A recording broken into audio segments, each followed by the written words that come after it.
if you put enough cardboard together, you can get the stable. structure exactly. Yeah. Right on. Nice. It's amazing. That's awesome. I should know more about this. My dad is doing industrial design. He's a professor for that, and I mean, Yeah. I don't necessarily see cardboard being thrown into the models all that often, but I know that that's how things are made. I mean, you make models out of whatever will fit that size, or if it's pieces of wood or things like that. Right. Yeah. Nice. I love models. It's like pretend. It's pretend reels. Right. That's really not a good word for it. Probably. That's it. That's how they describe it. This is my pretend reel. Let's just not use model anymore. Pretend reel is much better. Yes. Thank you for that support. I appreciate that. Totally. My pleasure. Well, I'm going to do the introduction now. Okay, sounds good. So we are in Mead Public Library. This is Mead Community Radio, and this is In the Act. Welcome. My name is Erica Hunsinger, and we are here with Charles O'Connell. Is it Charlie or Charles? Oh, it's everything. Okay. What do you any prefer? variation. So I grew up as Charlie, and that was the main thing besides my mom writing Chaz on the lunch boxes or my to-go bags every morning. So strictly Charlie. And then once I went to school in Milwaukee, it was like Charles being this official name, and I was trying to become an artist. So, however, variation of that. I decided that Charles felt a little bit better. It looked a little bit cooler when I was signing it. Not that I ever sign anything on the front of the artwork, but I just enjoyed my proper name. Yeah. Most recently, Jordan and I have had these hilarious moments of introductory, and people want to hear Charlie, and I say Charles, and it's just like, you're not fancy enough, man. That's just not working for you. You're definitely a Charlie. Just stick with it. And so most recently, I've just kind of like, I am Charlie, aren't I? Like, I'll just stick with that. I love that. Yeah. Well, I mean, it's funny. We were talking with the guest a little while ago, Toril, and she was like, I'm a different person every day. And we go through all of these different waves of like who we are and what feels right, and trying on things, and they're good for that time and maybe not good for another time. Definitely. Yeah. I totally agree. Yes. Yeah. Yeah, we're all different every single day. It's just like, yeah. And if a name, I mean, it's fun. And that was also a part of the conversation with Jordan, was just like, I don't find that that name, that question about what I prefer, to be a nuisance. It's more so like a fun little conversational piece or something along those lines. But I could see on someone else's thought process, like, you want to continue to always have to talk about, what name you are, so it's you. It's part of your identity. You get to choose that. Right. It's all right. Yes. So I totally welcome Chuck, and Whoa! I didn't even think about that. Yeah, that one's fun. People go for it, and I like it. I think the wildest one was my cousin used to call me Charcoal, and that was just. And it wasn't all the time. It was thrown in there every once in a while. Yeah. But we were tight, so it was just like... Then it was okay. Right. It wasn't like Charcoal, bad. Right. Yeah, not that. No. Not Charcoal. No. Yeah, so but Chaz on the lunch bags is really good. Totally, yes. Yeah. That's great. Yeah, I've kind of fantasized about Chaz being like the go-to. Be like, wow, I don't know. There's something about that. Chaz just sounds awesome. Yeah, so. It kind of does. Yeah. It is a little fancy. It is a little fancy, and it's short and sweet. It's short. Yeah. And is there a Z at the end or is it an S? I I'm think you not get sure. to choose those Okay, things. yes. You get to make it what you want it to Totally. be. Just like real pretend. What did I don't know. Something like that. Pretend real. Pretend real. That was it. Yeah. Thanks. Yeah, no problem. Yeah, so I'll probably hit it with a Z, I would imagine. Yeah, sure. But I think my mom hit the S on the lunchbox. It was this weird kind of, cursive S, which it's not weird. It's just cursive. I love cursive. Yeah, you do cursive. Cursive kind of finds itself into your work, it seems like. Yeah. Right? Kind Yep. of like in the fade a little bit. Yeah, oh, for sure. We were It's a little undistinguishable, and just because language is so important to me, I think. Not that I can speak real well, but it's just important for communication and Totally. understanding and relationships, and songs. So a lot of times it's songs that are written into those pieces. Oh, cool. Nice. I remember someone telling me that once I saw some of your work that had that it was my brother. He was saying something about that it was amazing because it was like phonetically, like you would write things phonetically, I believe is how it's pronounced. Right, yep. So it's like, it's not necessarily proper spelling or something along those Right. lines. It's like you're breaking down how it would sound, just how it sounds. Yes. Which, Yeah. yeah. I Yeah. think that's a little bit of, I did it phonetically, and I also do it in cursive or right on top of the other words in cursive too, so that you can't read it. And so you just know that there's language, you know that there's communication. You can maybe pick out a couple of letters or something, but you still are bringing, it's still abstract then. The language isn't defining what the piece is. Sure. You know? Yeah. Yeah. That's great. Yeah. I mean, it gives you this depth without being able to kind of pigeonhole it with a word or something Yeah. like that. Yeah. Right. Yeah. That's cool. Yeah. Thanks. Yeah. Definitely. Well, speaking of, so part of the reason why I wanted to ask you on for In the Act is because you have a background. I don't want to speak about your background Sure. or question.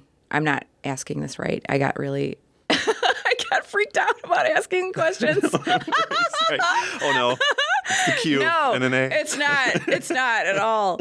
So, but I'm trying to practice being better at asking questions, and I totally failed right there. It was Don't great. worry. It So- sounded great. I guess I just wanted to know, like, what, because I feel like you have a creative life. What you're creating, how you choose to do things, the trajectory of things. It's not linear, but you've had these experiences, like you talked about your family and with Jordan, and that are influences in your life. And I was wondering if you could tell our audience a little bit about, like, where your interest started and a little bit about yourself and your life. Yeah, sounds good.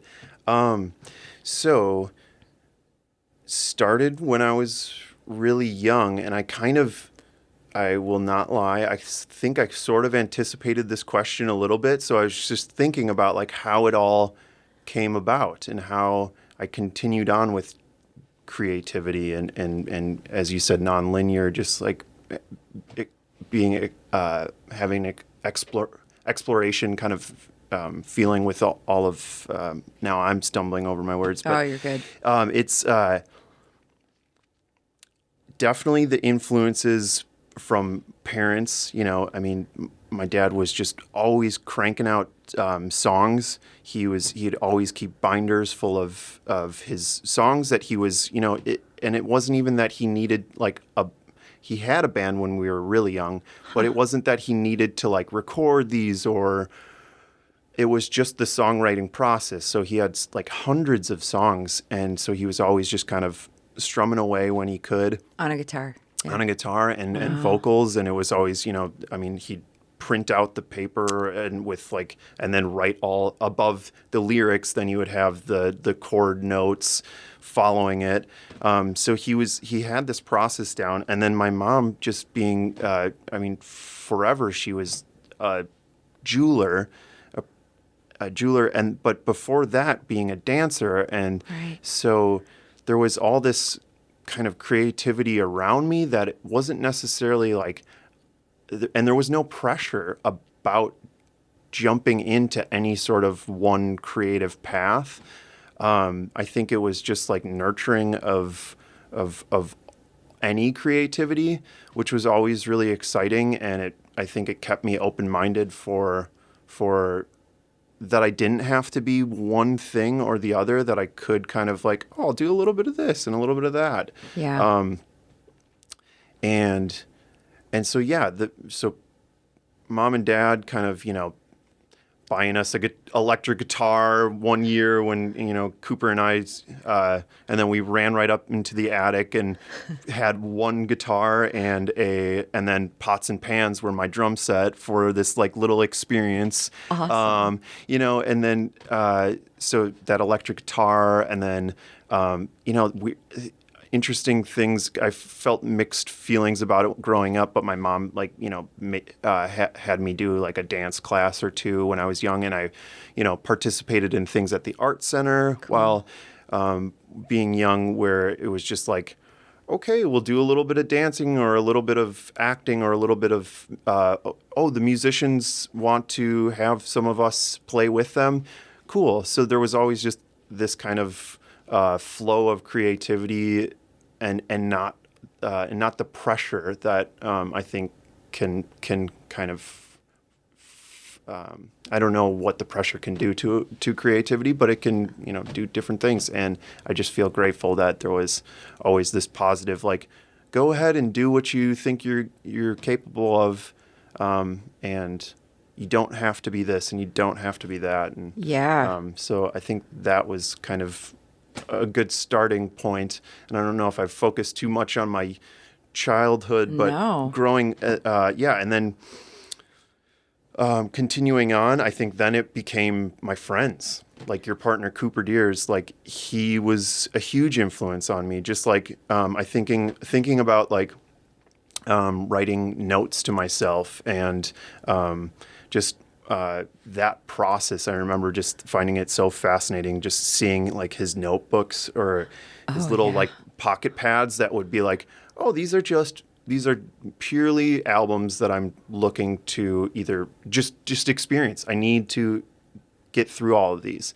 And I thought that was an amazing thing to just like with the hustle and bustle of life, like how can you remember all these things that other people are suggesting to you, like so I just was like, I'm going to rely on a paper brain all the time now. So I've still to this day have like scraps of paper almost every day, just trying to get these checklists done.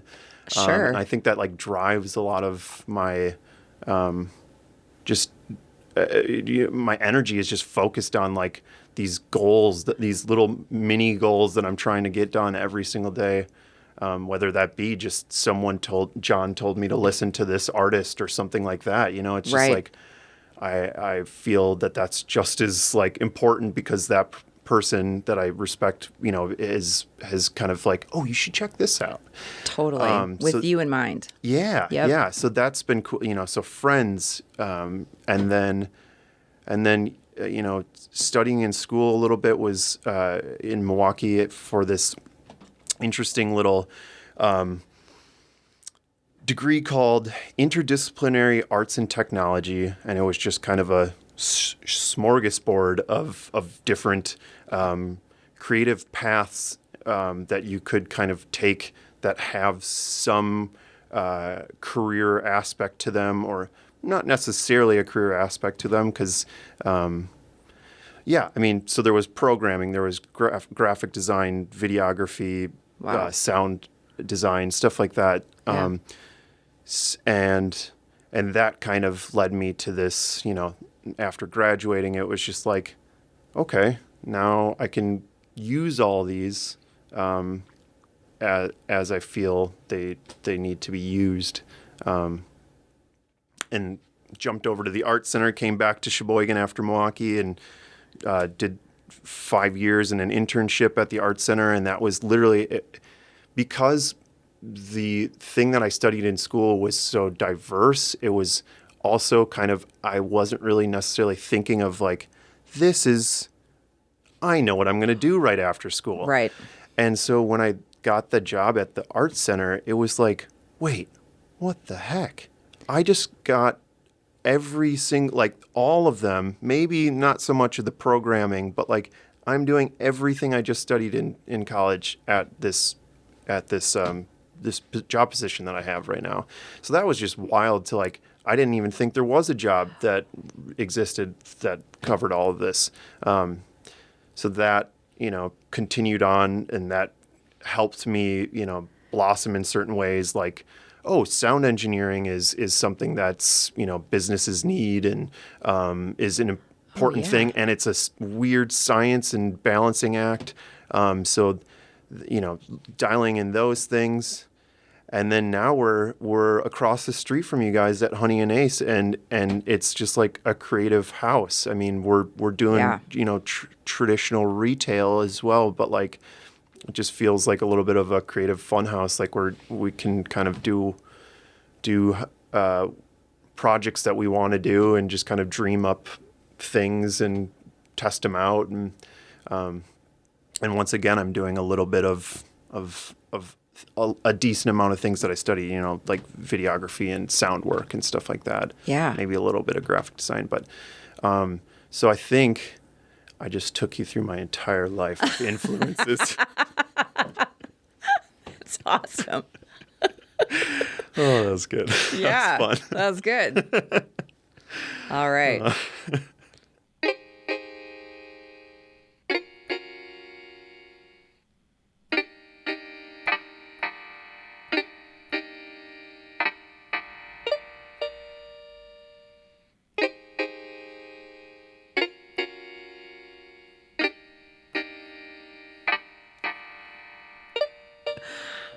Okay, right on. Nice.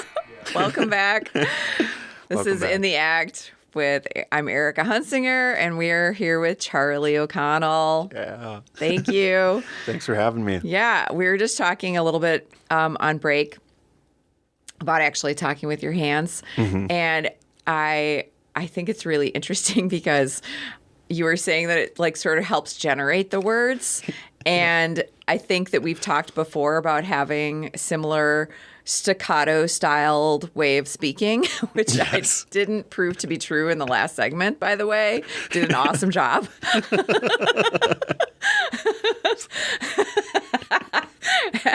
But it's so funny because that's a gestural, creative way that you speak then that's been acknowledged, which I, just as an aside, I just think these are these are fun things that we all have these pieces that might be different from other people, and it's really okay.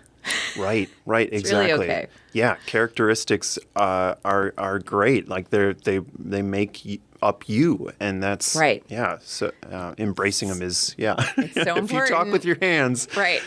just try to control them while you're on the radio show, and then you can go back to it after. Yeah, fly away after. That's right. Well, and I wanted to ask, so at the John Michael Kohler Art Center, when you were doing those, all right, when you were there, and you were talking about like sound engineering and everything, you might as well open it. You can just do it. There we go. In the Act. Nice. Seltzer. But you were doing. Whoops. That's super funny. All right, we'll start Lotto. that again. Big bucks. Big Bucks Lotto. Nice. Yes. But I mean, they have performances there. So you were doing sound for the performances. That's being dances or theater productions or musical groups or music dance groups. I mean, children's performances. Right. Yeah. Everything. And Yeah. so that was such how wonderful to find to out of school to find a job that was like, oh my gosh, and this was part of your upbringing, like as a resource for your creative stimulation and education growing up, right? Just right down Yeah. the block. I mean, the Yeah. the art center is just crazy, wild, amazing. Right. Right? Yeah. So- I feel like I was like one of their I'm going to say model students because it was Own it, yeah. Keely who would particularly like showcase me like this, but like I went to preschool at the art center, so it was just like for the kids to see that, and I doing a little like drum performance for some of the preschoolers, and they're like, this guy was just like you, he went to preschool here and now works here. And I always felt like that's kind of an exciting little thing for people. But yeah, that was such an amazing experience being able to be involved with, as you said, I mean, they dabbled with just about everything and every combination, and they were really good at showcasing things around the world that like Yes. different cultures and Yes. and how different cultures are creative and how they how they storytell and stuff like that. So it was just my mind was being blown all the time by just people coming to the art center that are from completely different walks of life, and then we get to nourish their creativity and try to give them the best or most comfortable experience with the equipment that we have and Right. the space that we have. And I just am so thankful for that experience at for the art sure. center, and that Yeah. the resource continues on. Like it's not Right. it's wonderful for the community. And Oh, yeah. yeah. So I bring that up because I think when we talked to Jordan a tiny bit about this too, but then you guys decided to open Honey and Ace 2018, 2019, Yes. something like that. Right. And you ended up opening the shop in January 2020, February 2020? January 2020. Yes, January 2020. January 2020. Yes. Yeah. Whoa. You guys quit your full-time jobs right at the perfect time. Right. And then we had this pandemic. And so I was wondering if you would talk a little bit about that experience process. Sure. Yes, definitely. Will do. I think, this can roll right off of that, what we were just talking about. I mean, I think that I was a little bit more comfortable with my full-time gig, just the level of excitement. And, I was, as we said before, it was just like I kind of landed in this perfect spot of what I kind of my trajectory was with school and stuff like that. And so I was comfortable to a certain degree. There was it being a nonprofit, there was a lot of work and a lot of big ideas and a lot of things, and opening the art preserve. Oh my gosh. Whoa, crazy. I have not been in there yet, but I cannot wait. Yeah. And just so anyways, potentially just a little bit of long hours, a little bit of a hectic schedule. But Jordan was kind of already, she had the snowball effect happening where she was comfortable with her skills that she had kind of attained by practicing so much at Kohler Company. And it got to a point where, so she was kind of practicing being a freelance interior designer on the side, and it was working, and she had been in these other experiences where, after she was done with school in Colorado, she interned and worked at a few different places that were kind of like specialty interior designers. Like one was like a concrete countertop company, specializing with that. And then she worked for an interior designer, which I believe it was just her and that interior designer. And then also at Nest for a bit, which, so just had these experiences where she kind of was able to break down what was happening in these spaces and how that it could be a company, I guess, or a storefront. So I feel like I think what I'm trying to say is that Jordan had the bigger cojones to, go ahead and be like, yeah, let's do something wild, and just like, and then I kind of just followed along and I got some part-time gigs before I jumped fully into being full-time at Honey and Ace. So we tried to balance it out just right, and I think it worked. It's all so fresh, and it's just like it's hard to sometimes articulate, especially with like roping in the pandemic that we just went through and stuff like that. It's just like I feel like a lot of people were kind of up. I'm not sure if I can find the word right now, but talking to people coming through to Honey and Ace, it sounds like we are not the only people that were experiencing potentially this feeling of like, we are doing what we love, but we're not doing it for ourselves. Yeah. So I think a lot of people have now had that sort of thought process of like, whether it was because they were working from home so much or something like that has kind of just like, or, they're working for a big company and their beliefs or belief systems aren't lining up the way that they thought they were, now that there is, kind of a little bit of world chaos going on. So I'm glad that we made those choices and that we're across the street now. I feel good about all of that, but it's definitely been a little bit of a frightening little roller coaster at times, for sure. Because concurrently you have this other piece of business love that you've developed, and that's Future Fern. Yeah.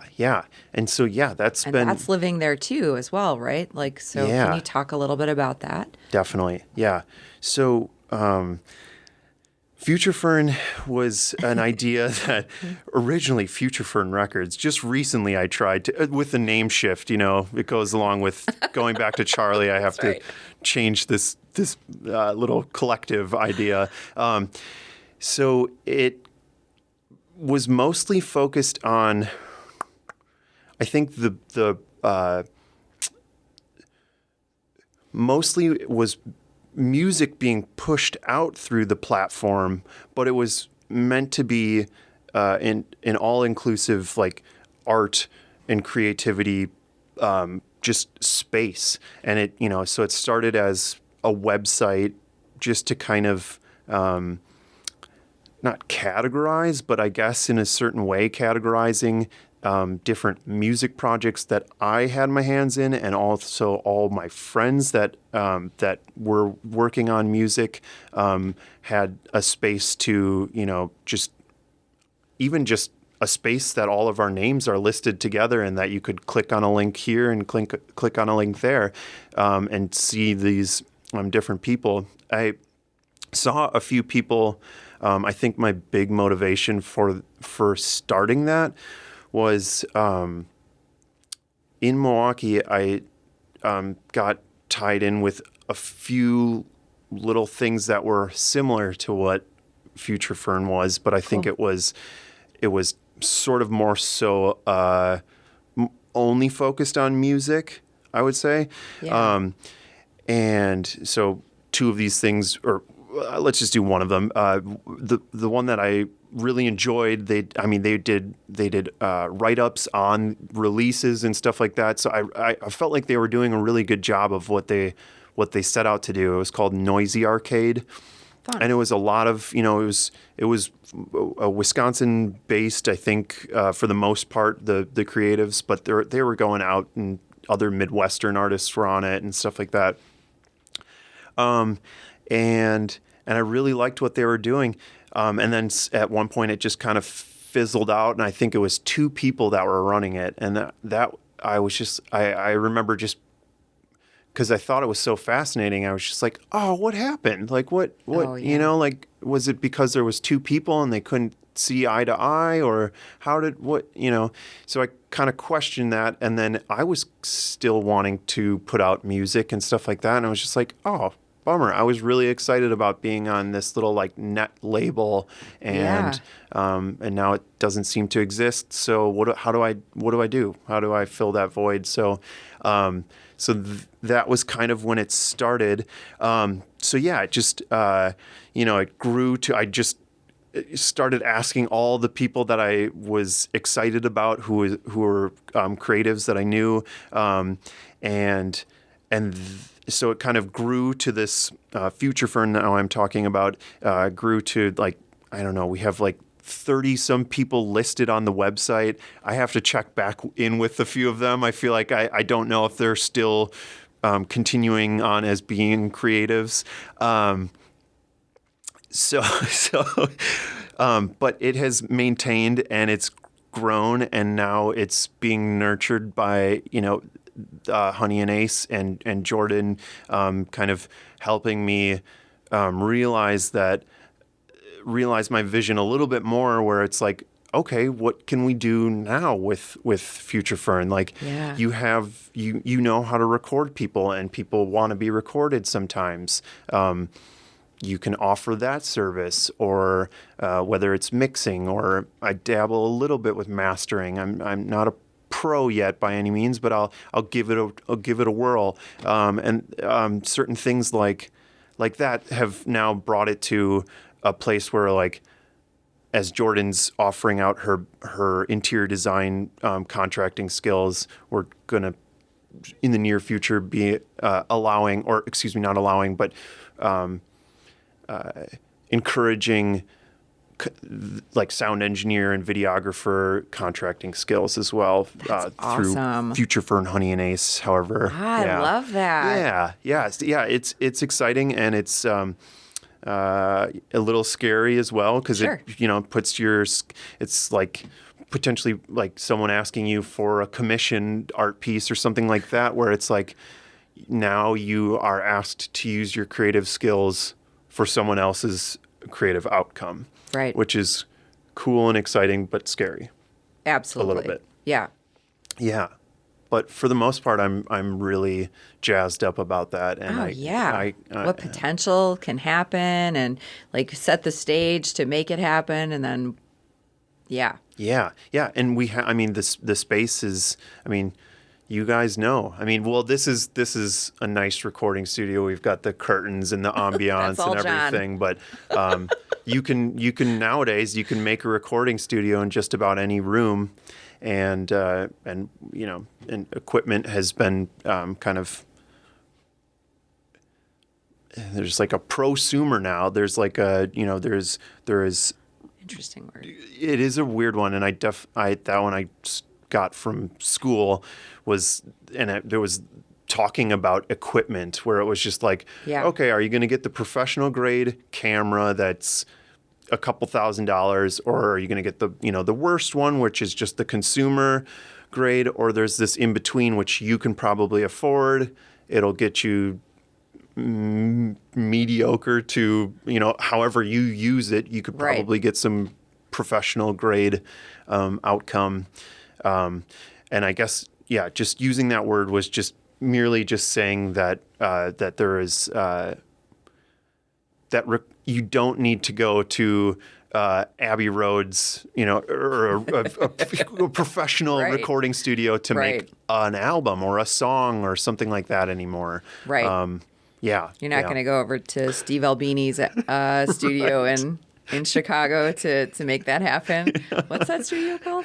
It could be fun, but it's fun. Yes. Yeah. I'm not sure what that studio's called, but maybe it's not even there anymore. I don't know. Those experiences would be amazing, and I'm not discrediting or saying don't go to a professional, amazing recording studio, because those still exist, and they will give you some amazing sound. Right. Right, exactly, and an experience that is a little bit different than any sort of room that you're in. Just making that happen. But there have been a few little pilot recording sessions that we've done at Honey and Ace, and they've been in this new little lounge room that we have, the little Malibu of the Midwest room, if you will.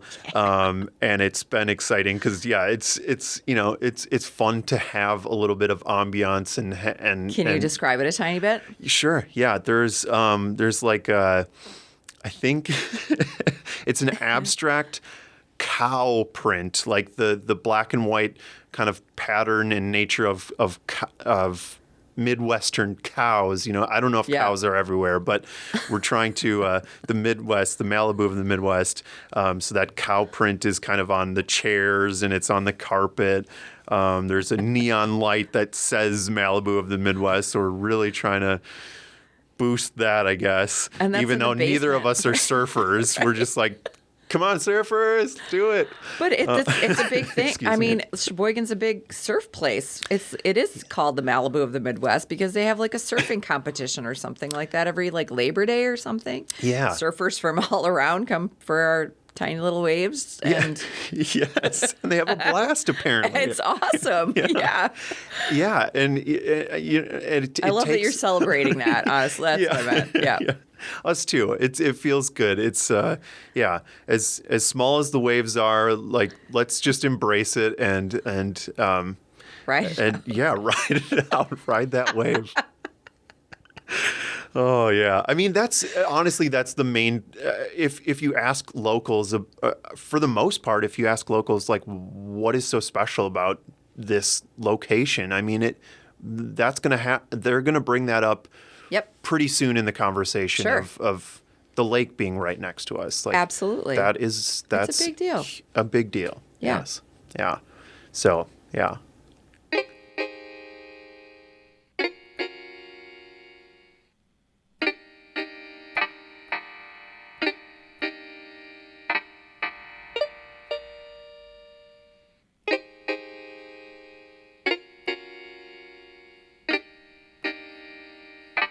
I know. I am. Okay. We're taking a moment.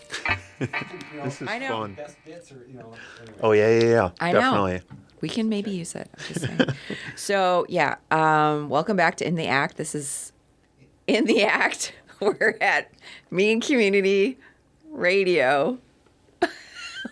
We're at In the act. Mead Library, Public Library in Sheboygan, Wisconsin.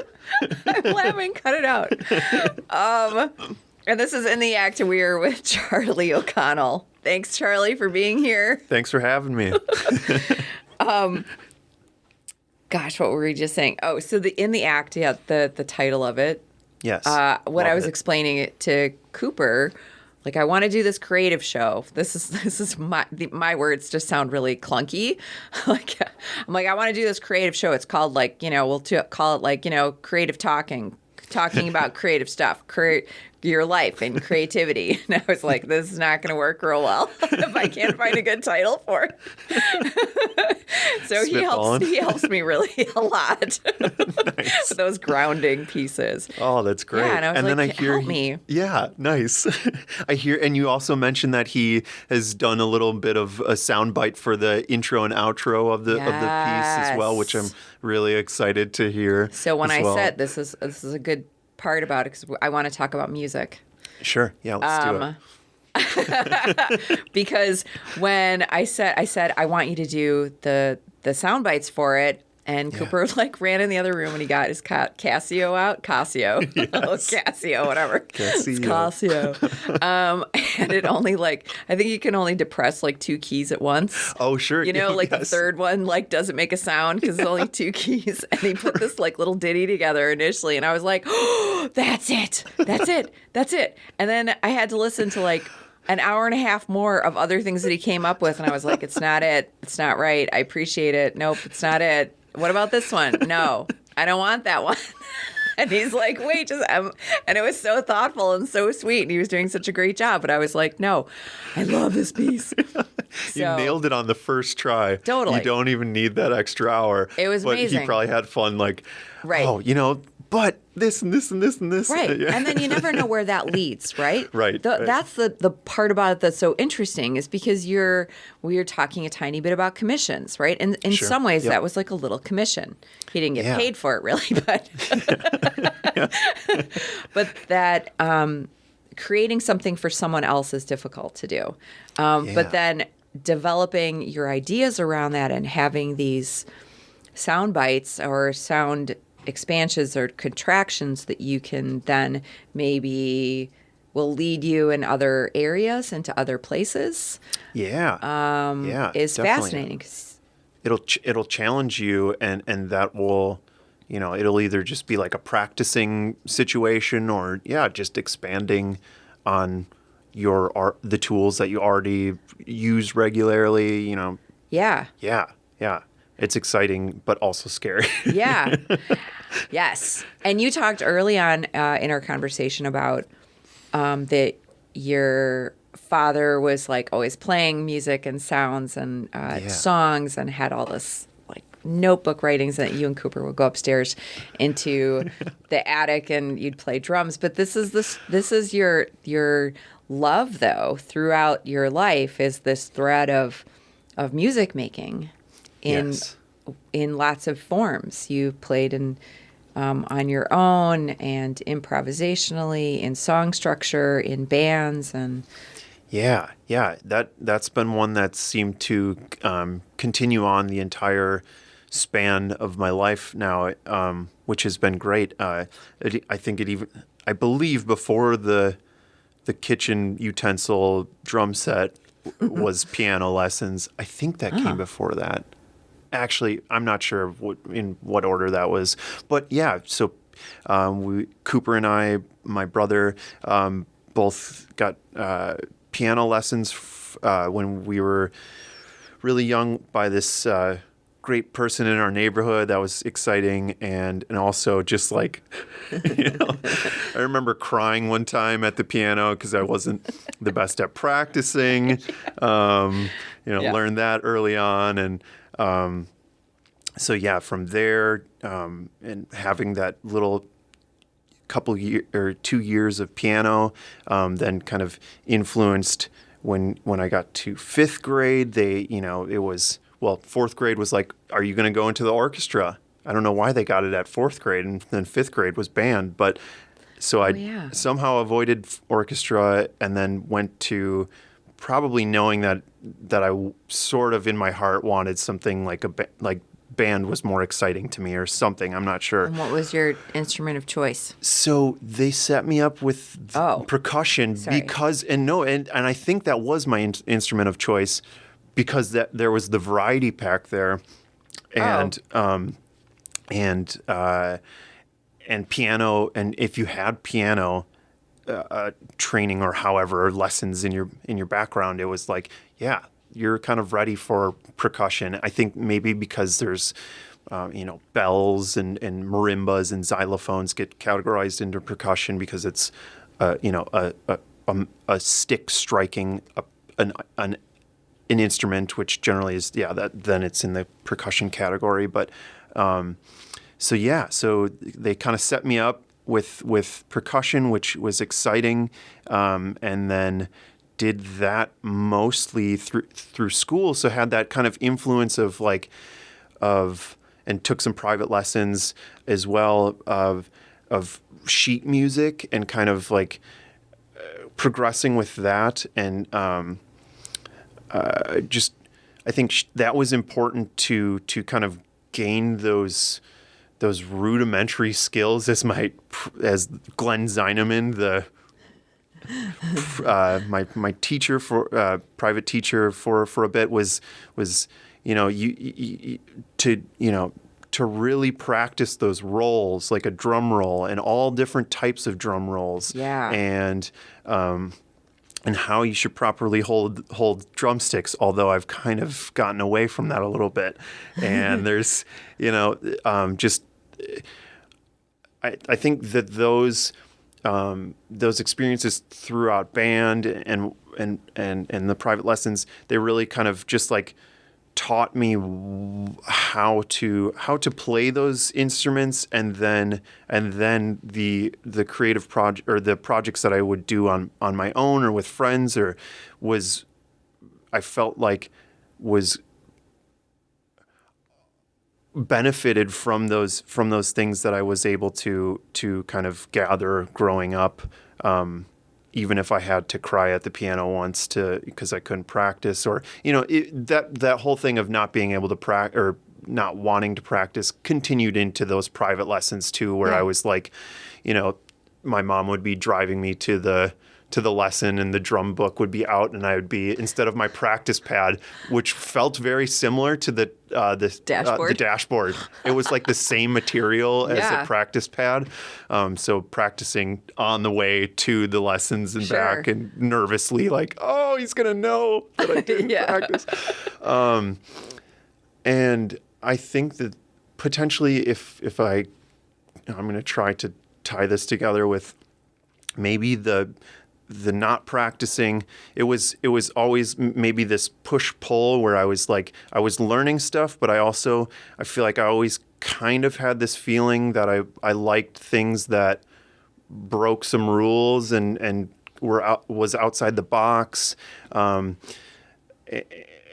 so that was always a nice thing to or that kind of juxtaposed learning things that were written and were set in stone to where then I could go and meet up with friends, and we would say, there are no rules, and you do whatever you need to do on your instrument, and we'll work together to make this kind of collage of sound. Yes. And so, just all of that kind of just continued to influence me and continued to just be like, wow, you can do so many things with sound and music, and there's so many different types of music, and I'm fascinated by almost all genres and styles of music, and it's just so vast. Yeah. And it connects people. It really, everyone, most everyone has a song that speaks to them, or just, I would imagine, likes music to some degree. Like it's just it's feels like it's kind of natural, I guess. Yeah, Vibrations. I agree with that. Oh yeah, for sure. Yeah. So I'm not actually sure where the question started anymore, but you're good. It's fine. Yes, yeah. I mean, it's so funny because I think once we start talking about the creative process itself and not factual stuff, the conversation doesn't feel as linear because we're drawing from what we're remembering and experiencing and those sensations, right? Yeah. And the sensations aren't necessarily translated into words in the same way. Yeah. So it's more difficult to talk about. Right. So that's why. So don't feel badly. I think this is just. It's like it's not the medium. It's like you could show us. We could hear it in it. If we were listening to it, yes, right? Definitely. Yeah. Can you talk a little bit about your sound process? Yeah. So with sound process, there's a variety of different ways that it what happens. do you like, and what draws you to Yeah. So if it's I'll use an example of like, this is like creating sound, I guess, instead of potentially going out and listening to music. Yeah. Because that's also equally as important. But there's a little project that I do with a partner that we call it Smooth Cactus, and it's really exciting and fun because we both have kind of built up this background of using let's say kind of electronic tools to act sort of as the instrument, whether it's like a sampler or a synthesizer or something along those lines. And we both have had these backgrounds of he had the same upbringing of where I did percussion, he did trumpet, and now he's getting into guitar, and I like to play keys and stuff like that. So that project is really exciting, and also we both put out music, like we put out our solo music of just like a combination of all that stuff individually. So when we get together, it's this really exciting moment where we can use all of our upbringing and different styles of music that we love, and we also like to challenge ourselves with these like things like we've even done like, okay, let's write all the things down that are in this room, all the instruments that are down in this room, and put them in a hat and pull out of it and make us like record a song like that. Awesome. And that's been super fun. More recently, we don't, like if there's a gig that gets in the way because you have to practice or something like that, where you can't pull the name out or pull the instrument out of the hat all the time. But that project has been really special because I feel like we have similar backgrounds and we kind of like push together to create something and just new and exciting. Yeah. There's other projects where we add the addition of Cooper and we become Smooth Cactus becomes Permanent Murkers. That's right. Yeah. And that's super exciting and fun, and it's in a completely different way because we also have Cooper has all this like diverse background upbringing. He played guitar for years and years. He was trained on bassoon in band, and so he has these fascination with horns and looping. We're all into looping, so like, right. No one has to consistently play. We can trigger up a looper and take a little break. Yeah. Which has been great. But yeah, there's like total freedom with that project. We kind of just all set up our tools around us and share tools as well. If if Coop wants to jump on the drums or vice versa, just rearrange the situation. But that one's been fun because it's like a press record and kind of let everything happen the way it is. Whereas with Smooth Cactus, it's a little bit more like it's like a building process potentially, like this like multi-tracking in a computer. So it's Right. Lots of clicking and Yeah. Glitching, clicking. Yeah. exactly, lots of glitches. I love glitches. Me too. Yeah. So those are a few of the active music projects that I participate in that are fun and exciting to me. But also like just listening to music is half the battle. I mean, that's where you got to gather. I think what's so exciting about that is just being able to be influenced by all these different people that have put out music before you or simultaneously with you. And Right. I just find that so fascinating, and I find it like that's homework. That's like you have to, even if you listen to some music that makes you feel a little bit uncomfortable or something like that, I think that's equally as important as the stuff that is natural and feels comfortable to you. I think the world's filled with ups and downs, sads and happies, yins and yangs, yin and yangs. And I think that it's good to see or to experience multiple sides of things. Agreed. Yeah, right? Totally. Yeah. Yeah. Like, yeah. It's an important distinction too that that I think I hadn't been necessarily as aware of. Like I'm not like, I talk about like not really liking positive psychology very much because it's just pushing like one idea of like, be happy, be positive, think different, Yeah. and it doesn't feel like it's acknowledging the other pieces of like, acknowledge and take care of the nurture that depressed side of yourself, or when you're sad and acknowledge it and work through it, so that you feel more like that's a whole human being. And Right. it's such a great distinction then with music, is like you can listen to music that makes you feel uncomfortable, and what does it do? How is it affecting you? What are you thinking about it differently? And as well as the ones that really speak to your heart, like Right. I love that. That's a really nice bell curve or something. Yeah.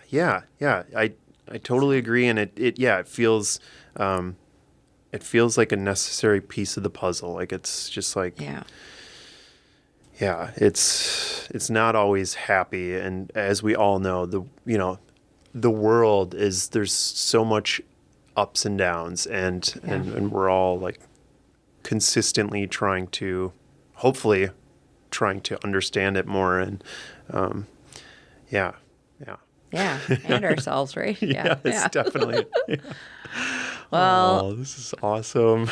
thank you so much. Yeah, thank you. Thank you, Erica, for real, and John. This is amazing. I am. I'm going to do it. I'm going to do it right now. So, how can people get a hold of you? Oh yeah. So I work at Honey and Ace generally almost full time. We have Mondays off, and generally Jordan covers Sundays, and but so you can find me there quite often, and I website as well. So futurefern.com, so www.futurefern.com. I have removed the records part of it because it felt like it was a little bit, it categorized it where it didn't need to be categorized.